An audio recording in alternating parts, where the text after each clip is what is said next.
Na imerube mmemme ọgbụgba afọ 53 ya ide ụmụ awụlụ bụ Chief Azubike Ekweọzọ ka ndị otu ide Global Movement nọ wee jekwuo ụgwọ n'ọgwụ ndị arụ adịghị ndị nọ n'ụlọ ọgwụ enweghị ike ikwu ya n'ego dị nde naira 3.5 ha jere n'ụlọ ọgwụ ebe Divine Mercy Compassion Home Amawbia ebe ha nọkwa wee merube mmemme a n'inyere ndị mmadụ aka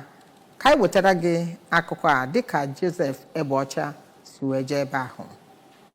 Kwu ya ka onye nọọsụ na-ahụ maka ngalaba surgical ward maka ụmụ nwoke nakwa ụmụ nwaanyị na ya bụ ụlọ arụike bụ Louisa Ibekwe kọwara ya bụ njem dịka nke kwesịrị otuto ma rịọzie ndị otu nnọrọ onwe nakwa ndị otu ndị ọzọ ka ha ṅomie ide Global Movement n'ịchọ ma nyere ndị ụwa na-atụ n'ọnụ aka. N'ozi ekene ha dị iche iche ka ndị ritere erere na ya bụ ụgwọ ụlọọgwụ akwụrụ gụnyere Maazị Ikenna Aniedo sitere Ashala, Maazị Chigozie Nwanebe sitere Amawbia, Oliakụ Nneka Ndubuisi sitere Ọka nakwa Oriakụ Mary Ọkpara sitere ụmụ awụlụ ka ha na-ekpere Chief Ekweọzọ ekpere aṅụrị ọmụmụ ọfụ rịọkwara Chineke ka ọ gaa n'iru na-agọzi ya na mbọ ya niile. Na ngalaba Divine Mercy Compassion Home Amawbia ka onye ji ọkwa metron ogige ahụ Reverend Sister Chizorom Ugwu sonyere ụmụaka nọ na ya bụ ogige kelee Chief Ekweọzọ ma na-ekpere ya ekpere aṅụrị ncheta ọmụmụ ka ọ na-agwa ndị nta akụkọ okwu ka a gasịrị ya bụ njem nleta ka Chief Ekweọzọ nọrọ kọwaa na ya bụ amụma bụ ijikwa mee mmerube maka ncheta ọmụmụ nwa ya nwoke Prince Chiemezie Azubike Ekweọzọ Jr. onye ọ kọwara na ya nwere otu ụbọchị dịka ụbọchị ncheta ọmụmụ ha. Chief Ekweọzọ nke onye nọchitere anya ya bụ onye ji ọkwa coordinator ide Global Movement